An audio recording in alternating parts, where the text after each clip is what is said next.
everyone, and welcome to the Dice Tower. My name is Felipe and today we get to review Parks. It's a game I'm really excited to review. It showed up in a couple of top 100 games of all time here at the Dice Tower. It's also ranked 119 at Board Game Geek. But despite that, it flew under my radar for quite some time. I hadn't really tried it, although I had it for a while now. And it's a game that I'm really excited to take a look at and review for you guys. So join me as we give a quick overlook at the game and how it plays out, and then I'll share with you my review.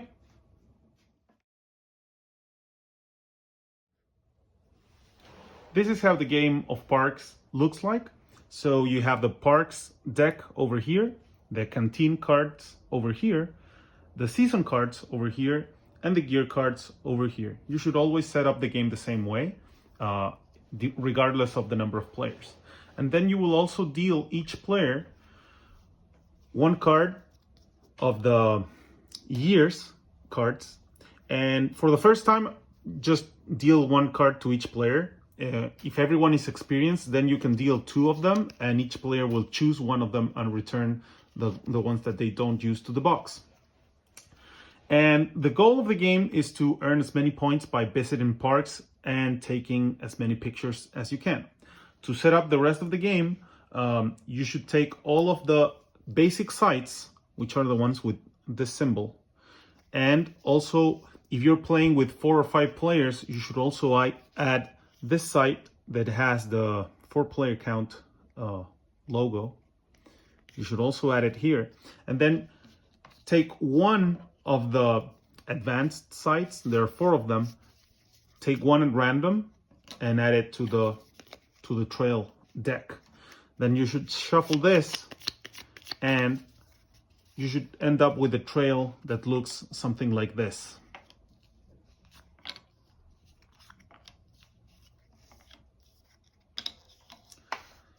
The start of the trail and the end of the trail should always be the same. It should be these 2 tiles. And then you should also reveal the first card of the season deck. And this card, for example, tells us 2 things. The first one is that parks will cost 1 sunshine less to visit, and we'll go into that in a second. And the second thing is that it will show a pattern down here. And this pattern will mean that you will have to add these resources to the track. Okay, so in this case, we'll set it up like this.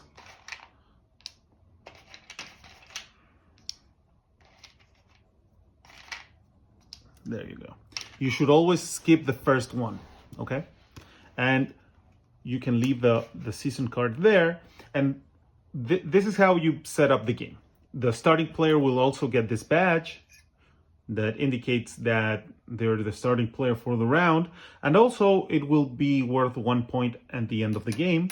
And the last player gets the camera. And the camera, this is like the good looking part of it, but also it's a reminder on the backside. And it tells you the 2 things that it does. It gives you a discount when you take pictures.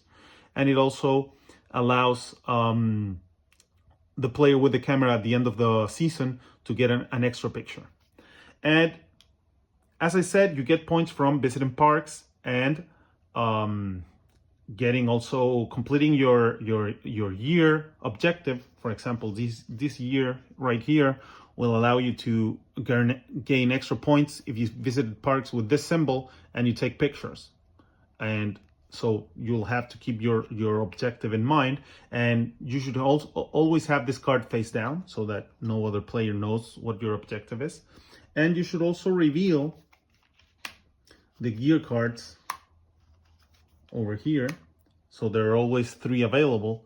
And you should also deal 1 canteen card to each player. And canteen cards will always look like this. This is the canteen, and this is the resource that you get if you fill the canteen. So each player starts with 1 of these as well. And that's basically the setup. You also reveal the 3 first parks. They look like this. They all show 1 US national park. And for the park cards, what you need to know is that the number to the left down corner is the number of points that they will give you. And this row shows the cost that it will have to visit this park. So for example, this one right here will have a cost of 3 forests and 1 mountain, but it will give you 4 points at the end of the game. And essentially, once you set up the game, you can just start right ahead. And the first player, in this example, the blue player, can move his hiker into any side of the trail, but they can only move forward. So for example, I can move to this place, and this place will give me 1 sunshine and 1 water, and also the sunshine that started here. This is the weather, remember, from the track that is from the season. So if I visit this place, I'll get 2 sunshines and 1 water.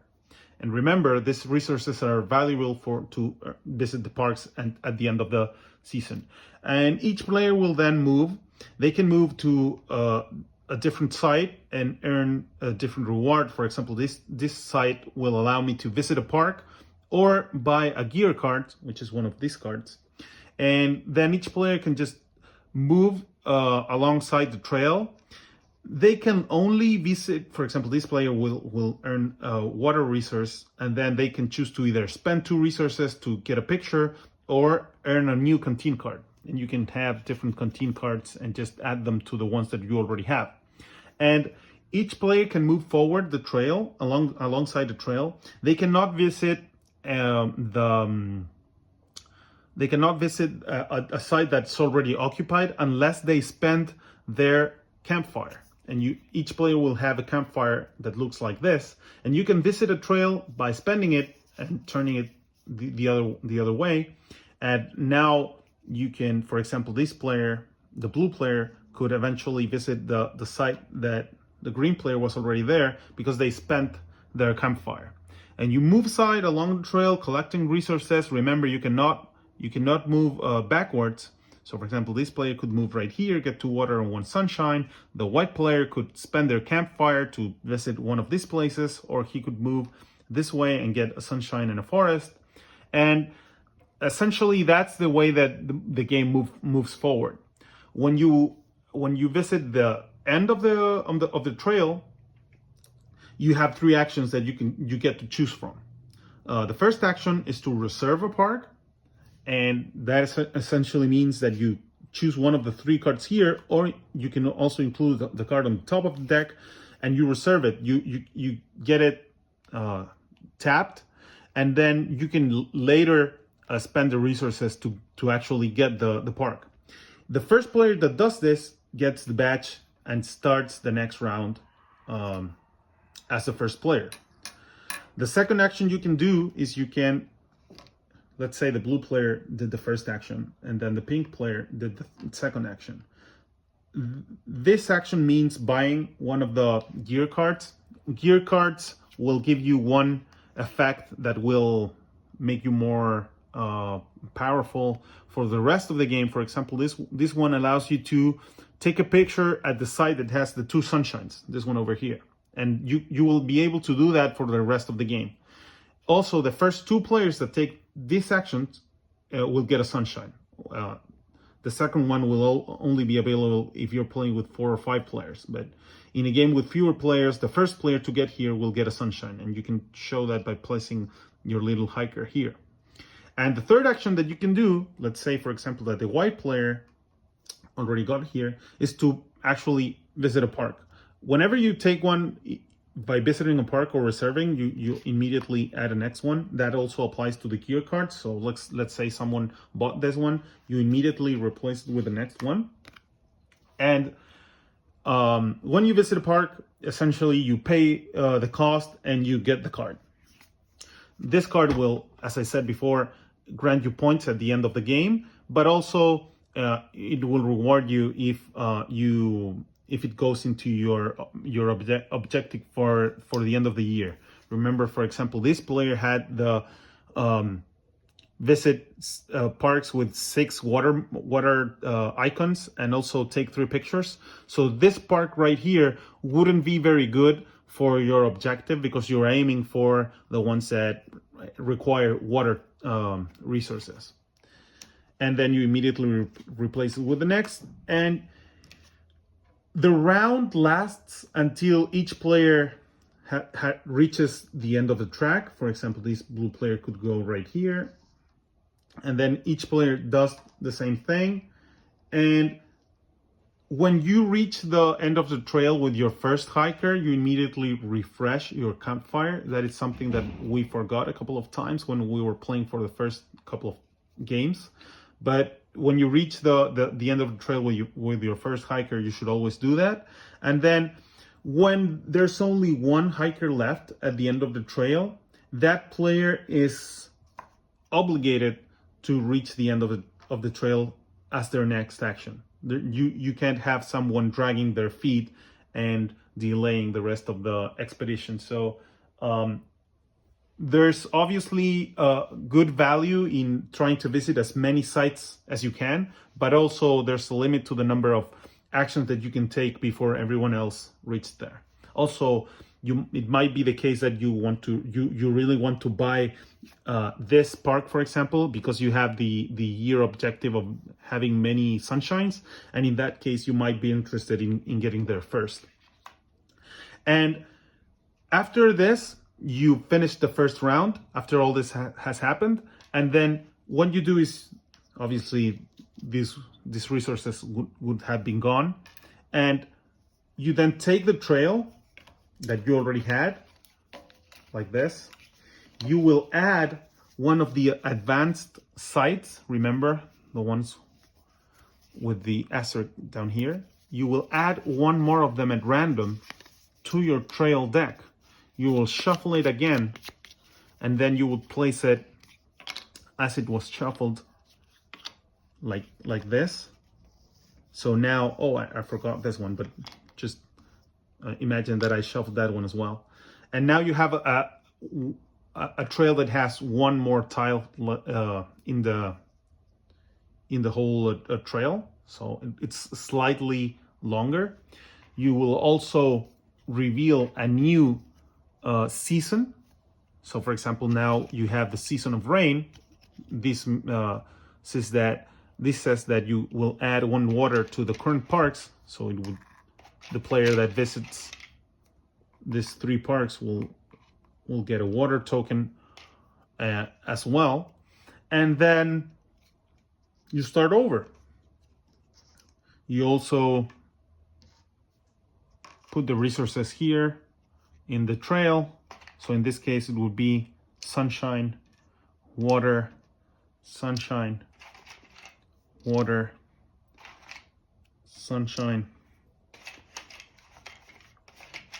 water, and sunshine. It can be the case that the pattern, you're no longer able to fill the complete pattern. Then you just do as much as you can until you finish the last tile. And remember that the first one doesn't get a resource. And you just carry on, and you do this 4 times, and then the game's over. The player that gets the most points wins, and the number of points you get are the number of points from your parks, the number of points you got from taking pictures, and you take pictures with the camera action. As I said before, when you visit this tile, you can pay 2 resources of any kind to take a picture, and you also get the camera. And if you the camera's over here, and if you already have the camera, then taking an additional picture will only cost you 1 resource. It's usually the case that the camera goes all over the place, but if you are able to take several pictures very close together, then maybe you will be able to take advantage of this discount. And also, you get points from the first player badge and from your personal goal. The last thing that you should also know is that how canteen card works are each player starts with 1 canteen, and you can spend a water to get this resource. But the water that you spend is the water that you are getting in that action. So for example, let's say I'm the green player and I visit this place. This place had a water, and I also get the forest token. And I decide to spend this water to fill my canteen immediately and get another forest token. Most canteens will essentially allow you to transform water into different resources. There are a few that will allow you to do something different. For example, this one would allow you to turn one token into a different resource, and you can do that 2 times by filling this canteen. Also, you should know that there are these cute wildlife tokens, and this essentially is a wild resource. You can spend the wildlife tokens as any resource for you to visit parks, or you could even spend wild resources to buy some of the gear cards. And essentially, that's the game of Parks. It's rather a quick game. You will realize that you will visit all the sites on the trail really quickly, and after you do that 4 times, the game's over.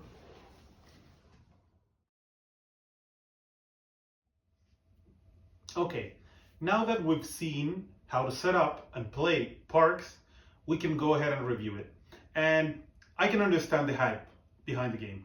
It's gorgeous, it has beautiful art, the components are really, really good. And most of all, it's a very easygoing game that it's very quick to set up. The box is designed in such a way that when you take the things out of it, you can set up the game in about 2 minutes. And also, it's really easy to teach and learn. You can teach as you go, and the teach usually takes like 3 or 4 minutes before you can start playing. And obviously, the first time around, new players will have a hard time realizing how to develop a strategy, but they can go ahead and play and understand the mechanics of the game right away. So it's fun right from the get-go. And most of all, I think that they nailed the theme really well.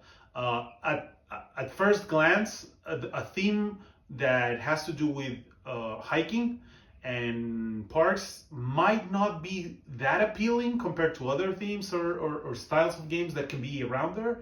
But when you start playing, you actually understand why the game is the way it is. And for me, for example, I visited one of the parks that are featured in the game, and the art it's great. You can immediately picture the place that they took the photograph or where they based the art on, and it's just great. So I can understand, because of all those reasons, because of the art, the aesthetics, the gameplay, and how easy it is to teach, I can understand the hype. I can understand why it was in the top 100 list of all time in 2 of the lists of the Dice Tower. However, I do have a few things that I believe the game lacks. First of all, I think that the game, although it has different ways of shuffling the trail, and you add at the start of each season a new trail, I think that doesn't switch things around all that much. So you end up feeling like each round or season plays a little bit too similar to the others.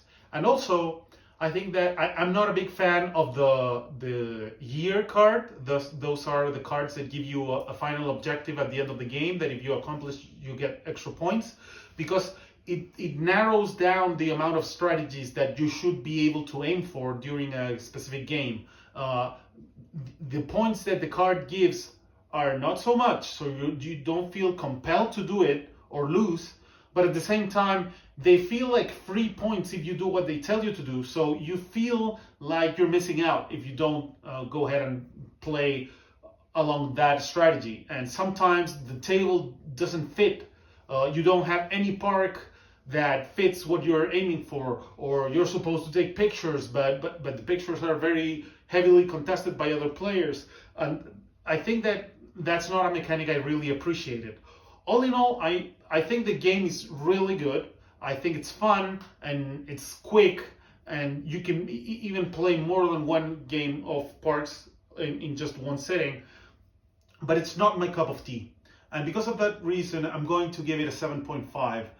It wouldn't be in my top 100 list. I think it's a fine game, and especially if you really appreciate the theme, or if you are very interested in the aesthetics of a game, then I would recommend Parks for sure. But for the broader audience, I think that they're better games that try to do the same trail mechanic, and even if they can be a little bit more complex than Parks, and one of the best things about the game is that it's simple, I think that in the end, it just didn't fit that well for me. So for that reason, I'm going to give it a 7.5. Thanks for watching. I'm really looking forward to the next review, and all the comments you have, please leave them below. This was the Dice Tower. I'm Felipe Valdivia, and thanks for watching.